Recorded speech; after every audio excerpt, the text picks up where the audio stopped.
Ito ang 8 golden rules upang maiwasan ang kidney failure. Una, keep fit, be active. Ibig sabihin ay kailangan tayong mag-exercise. Kahit simpleng walking o kaya ay aakyat ng hagdan, papunta sa iyong trabaho, ay pwede nang exercise yon. Basta kailangan natin ay gumalaw-galaw. Pangalawa, eat a healthy diet at kailangan itong healthy diet na ito ay mababa sa asin o sa salt content. Ano nga ba ang mga pagkain na may mataas na asin? Ito ay ang mga may preservatives or processed foods.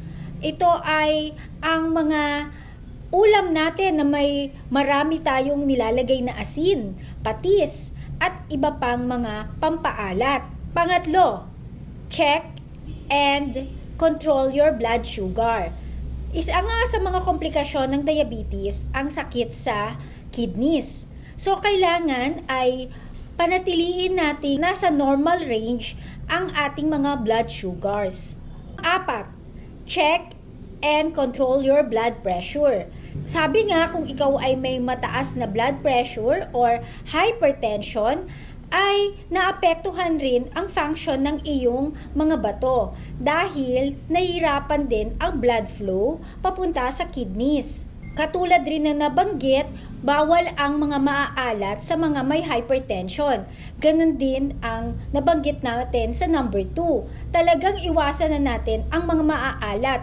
Kapag ginawa natin to, naprotektahan natin ang ating kidneys, naprotektahan pa natin ang ating blood pressure. Number 5, take appropriate fluid intake. Ano ibig sabihin nito?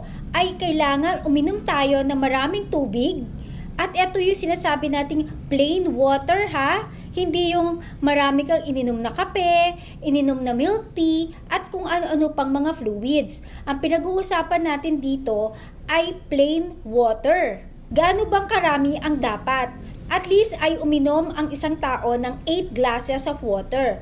Kung ito ay ating ilalagay sa 1 litro, 1.5 liters, 1.5 litro, araw-araw. Ngunit kung ikaw ay nagtatrabaho, tulad ng napapawisan palagi at nakabilad sa araw, mas madami dapat ang iyong iinumin na fluids, lalo na ang mga tubig, upang mapalitan kung ano yung nawala sa iyong katawan, sa iyong pawis, maiwasan mo ang dehydration. Number 6, don't smoke. Alam nyo ba na may 50% chance na magkaroon ng cancer ang mga smokers? Ito ay dahil na rin sa mga toxins na nalalanghap na dumadaloy rin sa ating dugo at pumapasok sa katawan, kaya pwedeng ma-impair ang mga cells natin. At isa pa, kapag naninigarilyo ang tao, ay pumapangit ang blood flow, kaya naapektuhan ang buong katawan, lalo na ang kidneys. Ngayon alam nyo na hindi lamang sa lungs ang apektado sa paninigarilyo, kundi ultimo ang inyong mga kidneys. Number 7, don't take over-the-counter drugs o mga pain relievers din ng madalas. Dahil may mga gamot na pwedeng makaapekto sa ating kidneys. Kahit na sabihin mo ito ay mga herbals, supplements, at iba pa. Kaya mas magandang magtanong ka muna sa iyong doktor bago ka uminom ng kung ano-anong mga supplements. At kapag mga pain relievers ay iwasan mo rin ang pag-inom palagi dahil talagang nakakasira ito sa ating bato kapag marami kang inaiinom na. Number 8, get your kidney functions checked regularly, lalo na kapag meron kang risk factor. Ano nga ba mga risk factors? Una, meron kang hypertension, meron kang diabetes, nasa obese side ka. Ibig sabihin ay lampasan na talaga ang iyong timbang.